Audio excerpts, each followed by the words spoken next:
Hello aspirants, welcome to Aspirant Dream Civil Services. How are you all? How's your preparation going on? Today I am going to start mains preparation for the BPSC project manager. As so many students are demanding कि ma'am please start mains preparation. I already provided one video for the mains question answer writing and there are very few response from your side students. You are not sending answer. जब तक आप answer नहीं लिखेंगे, अपने answer send नहीं करेंगे तो मुझे नहीं पता चले where you people need evaluation और नॉट. आपको कहाँ पे प्रॉब्लम आ रही है, जब तक आप आंसर नहीं लिखेंगे आपको ये बात नहीं पता चलेगी. तो आप आंसर लिखिए और ज़्यादा से ज़्यादा ईमेल आईडी पे सेंड करिए, इससे ही आपकी प्रिपरेशन होगी.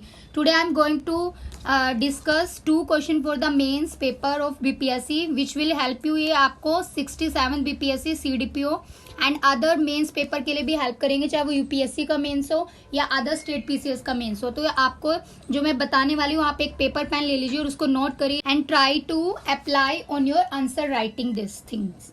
तो सबसे पहले एक अच्छा आंसर लिखने के लिए मैं सबसे ज़रूरी है कि आपको उस टॉपिक के बारे में डेप्थ नॉलेज होनी चाहिए. अगर आपको उस टॉपिक के बारे में नॉलेज नहीं है तो आप एक अच्छा आंसर नहीं लिख सकते हैं. तो you need to read a lot of things if you want to score good marks in the mains paper. And सबसे पहले मैंने आपको लास्ट वीडियो में बताया था स्ट्रक्चर ड्रॉ करना होता है. क्वेश्चन से पहले स्ट्रक्चर ड्रॉ करने के लिए आपको उस टॉपिक के बारे में नॉलेज होनी चाहिए. स्ट्रक्चर में क्या होता है, सबसे पहले आपने अपने माइंड में स्ट्रक्चर बना लिया कि इंट्रोडक्शन में आपको प्रायोरिटी पॉइंट्स लिखने हैं.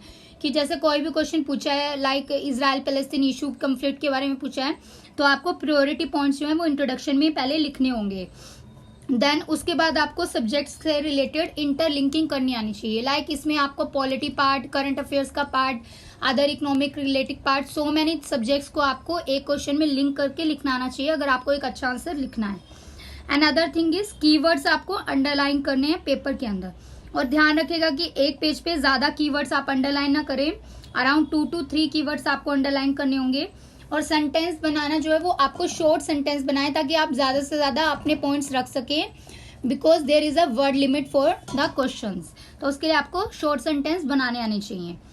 एंड द मेन थिंग, अगर आपको एक अच्छा आंसर लिखना है तो आपको आंसर के अंदर ब्लफ नहीं करना है. मीन्स कुछ भी नहीं लिखना है. जो पूछा है what is the demand of the question, you have to write only these things. तो डिमांड ऑफ द क्वेश्चन के अकॉर्डिंग ही आपको लिखना है. एंड आप ये ध्यान रखना कि आप जो भी डाटा दे रहे हो उसमें वो ऑथेंटिक डाटा होना चाहिए. और अपने आप को रिस्ट्रिक्ट करना है कि बस आपकी नॉलेज जितनी है उस टॉपिक पे उतना ही लिखे. ओवर नॉलेज भी नहीं रखना है और ज्यादा आपको अंडर नॉलेज भी नहीं रखना है. मीन्स जो पूछा है वो तो लिखना ही लिखना है. तो ये these are the important things कि आपको इंट्रोडक्शन लिखना है. And don't write introduction in the paper. तो इंट्रोडक्शन हेडिंग आपको नहीं देनी है. जिस भी टॉपिक के बारे में आप लिख रहे हैं उसको आप हेडिंग बना के लिख सकते हैं. उसके बाद आपको कंक्लूजन आपका अच्छा होना चाहिए और इंट्रोडक्शन अच्छा होना चाहिए ताकि आपका क्वेश्चन जो है वो अच्छा लगे एग्जामिनर को पढ़ने में भी. बिकॉज जो आपका पेपर चेक करते हैं वो एक्सपर्ट्स होते हैं ऑलरेडी इस फील्ड में, तो उनको आपको अच्छी ही आंसर देंगे तभी आपको अच्छे मार्क्स मिलेंगे.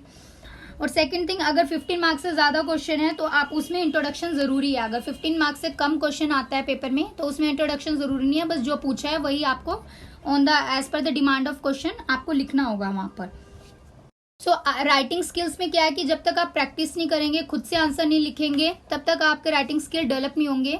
तो उसके लिए आप आंसर लिखिए, सेंड करिए. मैं आज आपको 2 आंसर बता रही हूँ कि कैसे आंसर लिखते हैं और आपको ऑथेंटिक डाटा भी प्रोवाइड कर रही हूँ रिलेटेड विद दीज क्वेश्चन.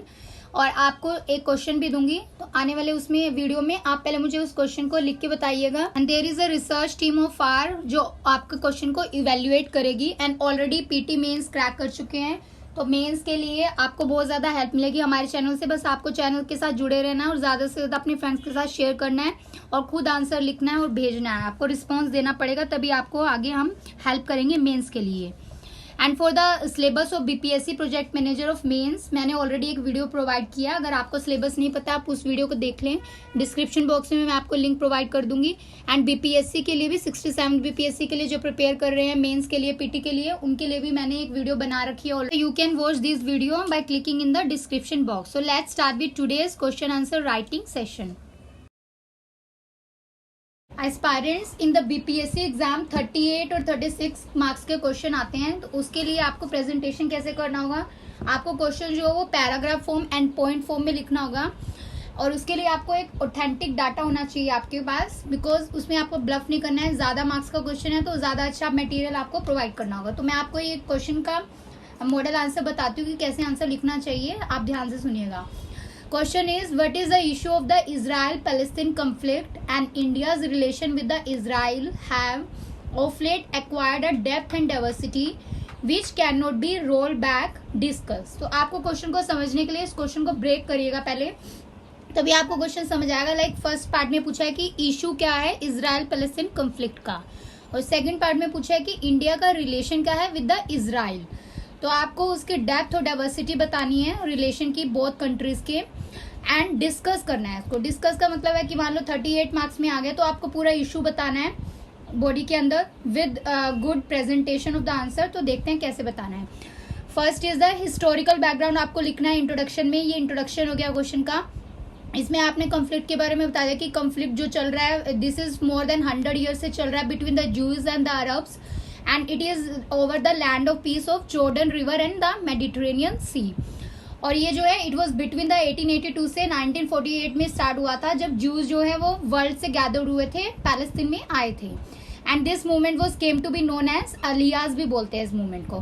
फिर उसके बाद आपको पूरा टाइमलाइन के साथ मीन्स इसमें हायरार्की मैटर करती है और प्रायोरिटी मैटर करती है कि आपका क्वेश्चन जितना अच्छा अदर एस्पायरेंट से आपको क्वेश्चन अच्छा कैसे लगेगा एग्जामिनर को, अगर आपने सब चीज़ें सिस्टमैटिक मैनर के साथ गुड प्रेजेंटेशन के साथ लिखी होंगी ऑथेंटिक चीज़ें, तो आपको ऑब्वियसली अच्छे मार्क्स मिलेंगे.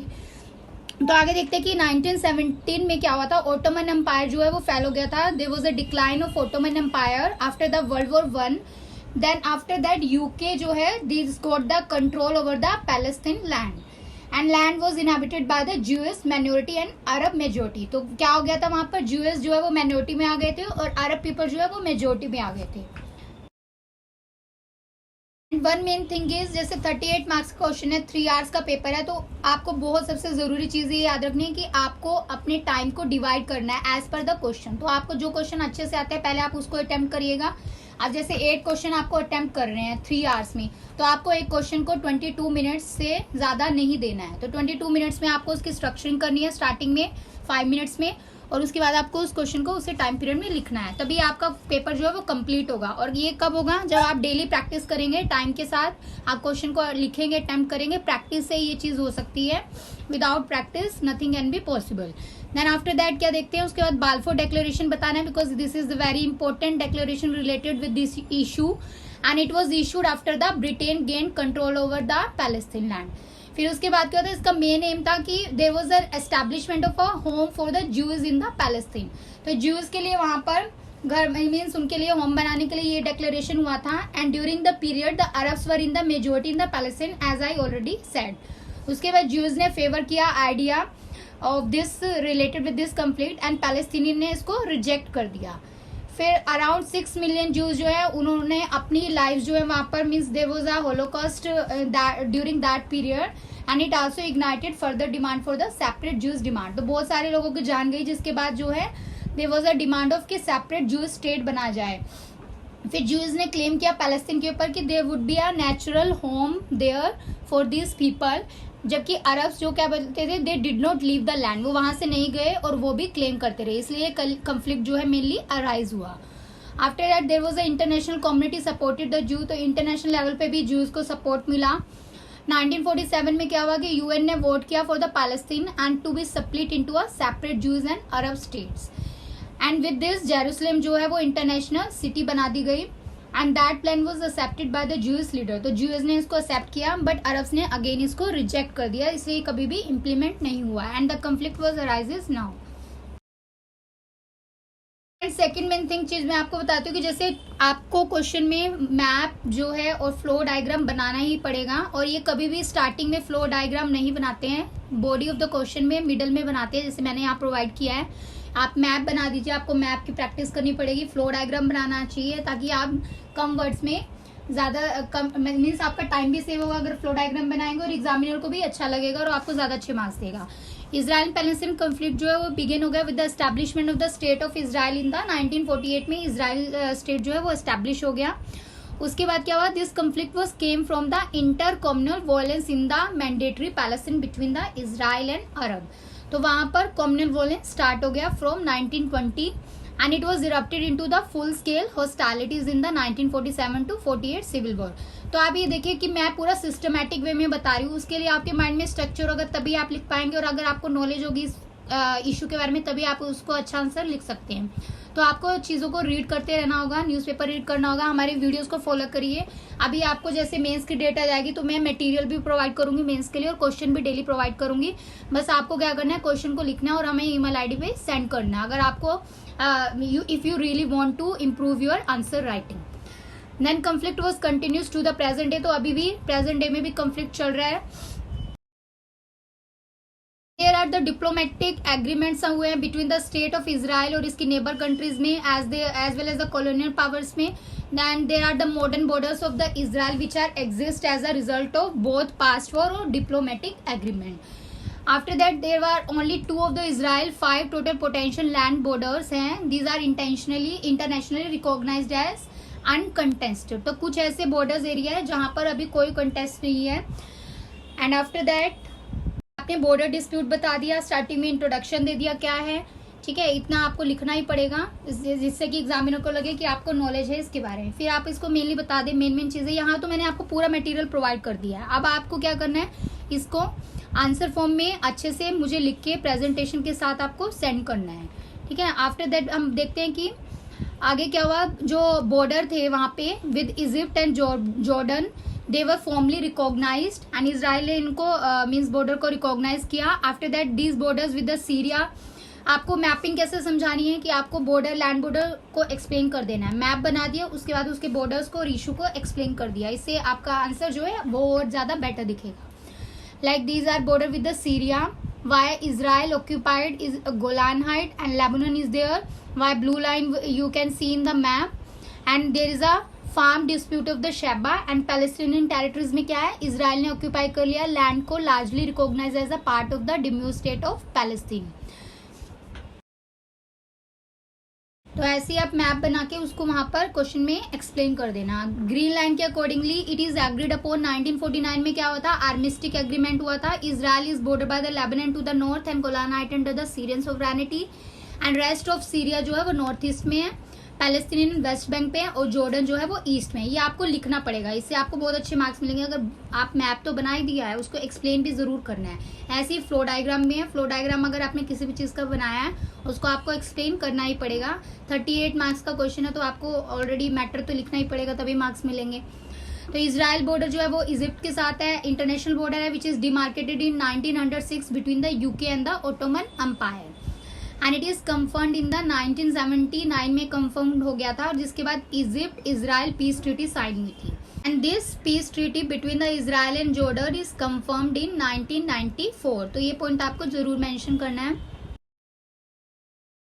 उसके बाद आपको प्रेजेंट इशू के साथ उसको लिंक करना आना चाहिए कि अभी क्या हो रहा है, व्हाट इज हैपनिंग नाउ. ऐसे ही हेडिंग डाल के लिखना है इसको.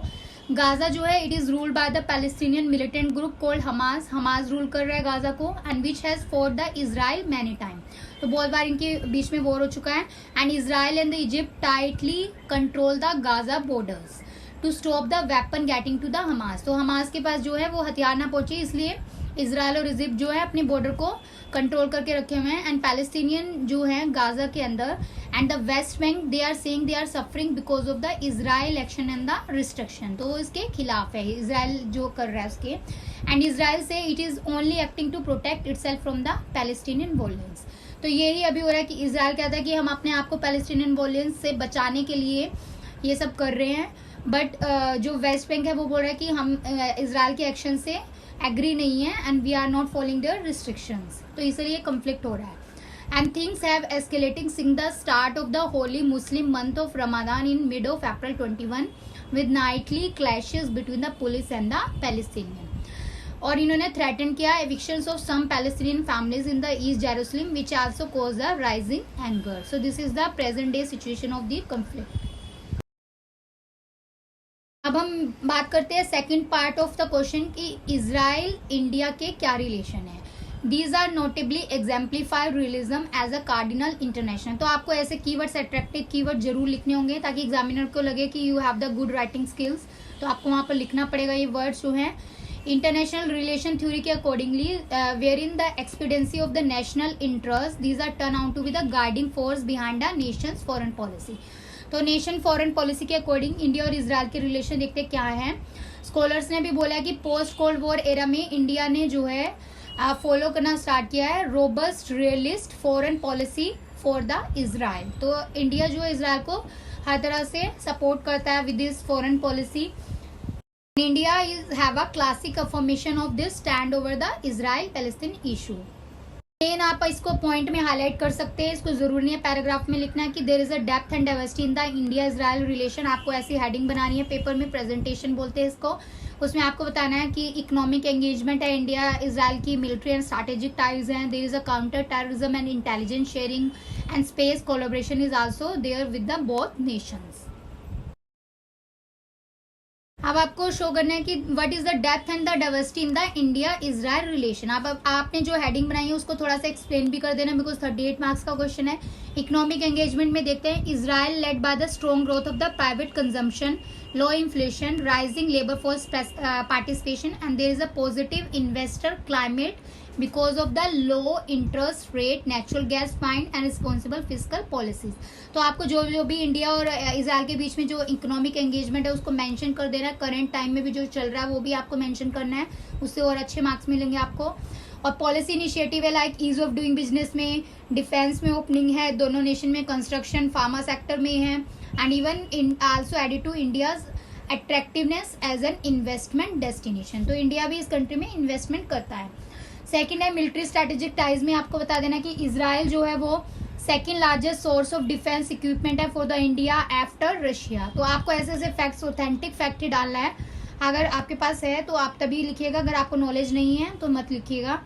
आर्म्स ट्रेड जो है between the two nation reached almost $600 million in 2016। तो ऐसे आप फैक्ट डाल देना, इससे अच्छे मार्क्स मिलेंगे। और and even India has purchase Barak 1 missile, 3 Phalcon AWACS and Israeli spike antitank missile from the Israel. और इजराइल भी डेवलप कर रहा है Barak 8 missile for the Indian navy and Indian air force and even plan to purchase 2 more Phalcon AWACS in the progress.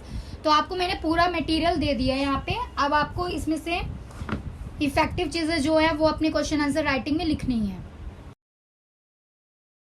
Third point is counter terrorism and intelligence sharing. तो India और Israel जो है they are boosting up the counter terrorism cooperation also and there is a real time intelligence on the issues related with the national security. Fourth है space collaboration को बताना है। 2002 में India Israel ने sign किया था cooperative agreement for promoting space collaboration और India ने सक्सेसफुली लॉन्च भी किया था TecSAR and RISAT 2 radar imaging satellite of Israel from PSLV of ISRO. तो आपको जो इम्पोर्टेंट पॉइंट्स हैं वो जरूर इसमें हाईलाइट करने हैं, इसको आप अंडरलाइन भी कर सकते हैं पॉइंट्स को। इसमें कंक्लूजन आप खुद लिख के मुझे आंसर सेंड करिएगा बिकॉज कंक्लूजन में आपको दोनों नेशन के लिए जो कॉन्फ्लिक्ट चल रहा है मैंने आपको मटेरियल प्रोवाइड कर दिया है कि वे फॉरवर्ड आपको लिखना होगा कि आगे जो है इस कॉन्फ्लिक्ट के लिए क्या हो सकता है, इसको रिजोल्व करने के लिए कैसे इंटरनेशनल कम्युनिटीज और ऑर्गेनाइजेशन को और अदर कंट्रीज को कंट्रीब्यूट करना चाहिए, आपको अपने कंक्लूजन में देना है। Come to question number 2। Question है what is the reason behind Kerala retains the top rank in the NITI Aayog sustainable development goals index and Bihar worst performer in this rank and what is the solution for the Bihar to improve rank in the sustainable development goals elucidate. तो आपको क्या करना है, इस question को 2 part में divide करना है। फर्स्ट पार्ट में क्या पूछा है, रीजन पूछा है। रीजन पूछा है कि केरला टॉप पर क्यों है और बिहार वर्स्ट परफॉर्मर क्यों है। सेकंड पार्ट में क्या पूछा है, सोल्यूशन पूछा है कि कैसे हम बिहार की रैंकिंग को सस्टेनेबल डेवलपमेंट गोल में इम्प्रूव कर सकते हैं। तो इस क्वेश्चन में आपको स्पष्ट करना है। तो आपको सबसे पहले इंट्रोडक्शन में क्या लिखना है, देखिए आपको हेडलाइन देनी है नीति आयोग ने रिलीज किया है 3rd edition of the sustainable development goal India index of 2021। तो आपको अट्रैक्टिव हेडिंग लिखनी है, इसमें आपको सस्टेनेबल डेवलपमेंट गोल के बारे में बताना है सबसे पहले तो कि these are the set of 17 pointer targets हैं एंड ऑल कंट्रीज जो है कंट्रीब्यूट कर रही है, even the members of UN also agree to work upon the better future of the countries. और ये ग्रुप है 17 गोल्स का जिसमें 169 टारगेट्स हैं, 304 इंडिकेटर्स हैं which are propose by the United Nation General Assembly open working group on sustainable development goal, और इसका target year बता देना है टू बी अचीव बाय 2030 तक इसको अचीव करना है। तो इंट्रोडक्शन में आपको पूरा इसका बता दिया आपने क्या क्या है। After that post negotiation, like आपने कोई भी रिपोर्ट के बारे में बता दिया, जैसे कि ट्रांसफॉर्मिंग आवर वर्ल्ड 2030 एजेंडा जो है for sustainable development report which is adopted at the United nation sustain development summit. तो आपने एक ऑथेंटिक डाटा यहाँ दे दिया एसडीजी से रिलेटेड। फिर आपने बताना है कि एसडीजी दिए हैं, these are the outcome of the Rio+20 conference. अब इसके बारे में आपको इसको फिर से लिंक करना है with the historical past of this goals.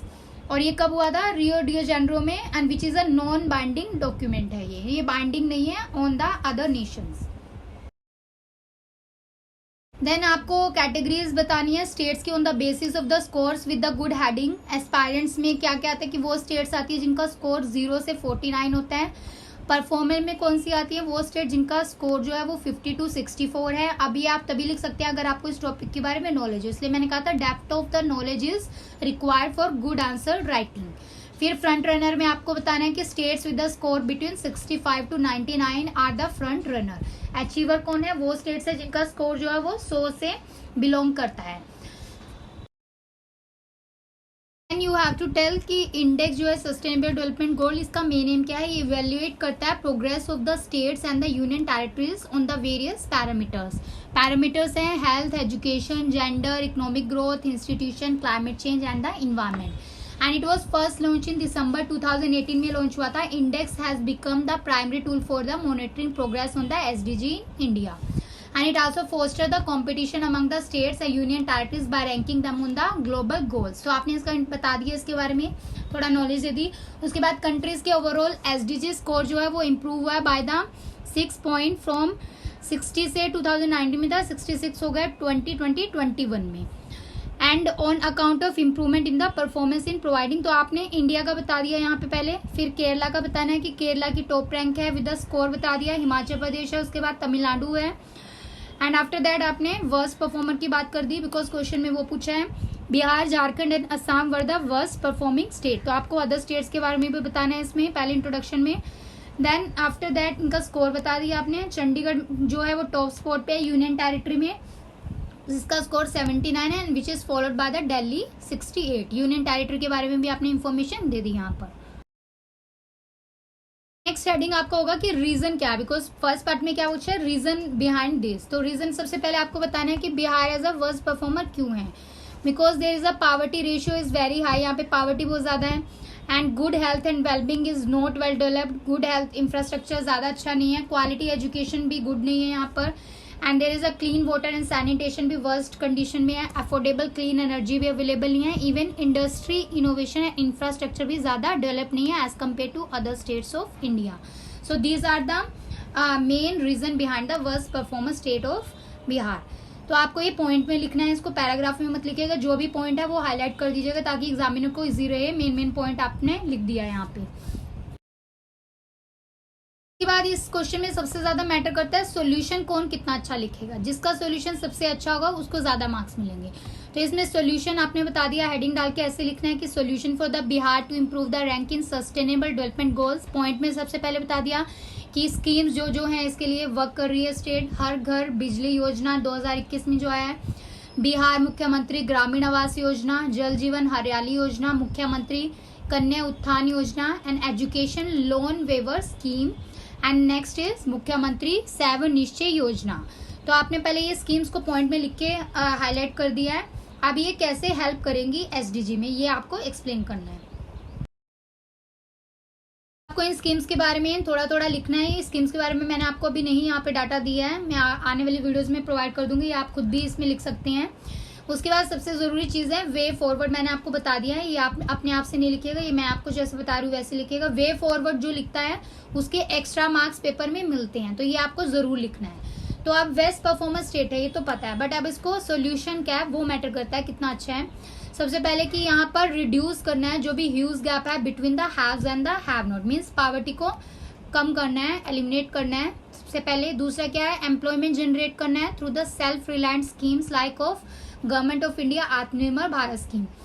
And third one is should focus on the good health care facility for all schemes like Ayushman Bharat. तो सभी स्कीम्स की मदद से यहाँ पर बिहार स्टेट में भी हेल्थ इंफ्रास्ट्रक्चर को इम्प्रूव करना है in the cooperation of the union government. Next one is to provide the good sanitation and the clean water to every citizen.